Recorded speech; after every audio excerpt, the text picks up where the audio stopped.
Voici pour l'heure les seules images de l'opération d'hier.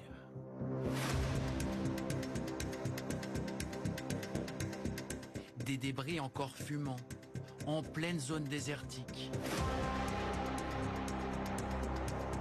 Selon Téhéran, ils seraient ceux d'appareils américains abattus par l'Iran. Une version contredite par les États-Unis, qui affirment les avoir eux-mêmes brûlés, après avoir atteint l'objectif tant attendu. Une nouvelle nous arrive du Moyen-Orient. Le deuxième membre d'équipage de l'avion abattu au-dessus de l'Iran a été secouru. Une bonne nouvelle, annoncée en pleine nuit et en personne par Donald Trump sur son réseau social. Nous l'avons. Les forces américaines ont réalisé l'une des opérations de recherche et de sauvetage les plus audacieuses de l'histoire des États-Unis. Le pilote est blessé, mais tout ira bien pour lui.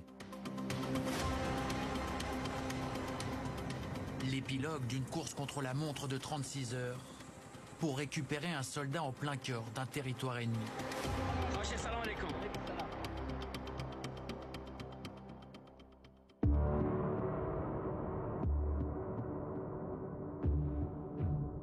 Vendredi, un avion de chasse américain est abattu par les Iraniens.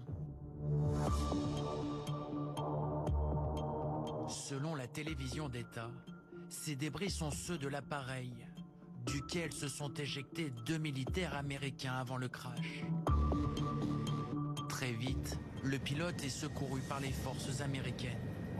Mais l'officier qui l'accompagnait, lui, demeure introuvable dans l'immensité de cette zone montagneuse iranienne. Isolé dans un pays ennemi, avec pour seule défense un pistolet. Le lieutenant-colonel Alexandre a lui aussi connu cette situation. En 2011, il s'éjecte de son avion en Afghanistan.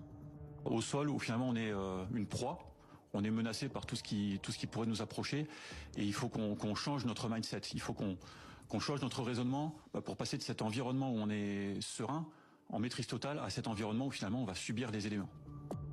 Subir sans perdre de temps. Pour ces militaires préparés à ces situations, les premières secondes sont cruciales. Le point de départ des recherches, ça va être cette zone de crash.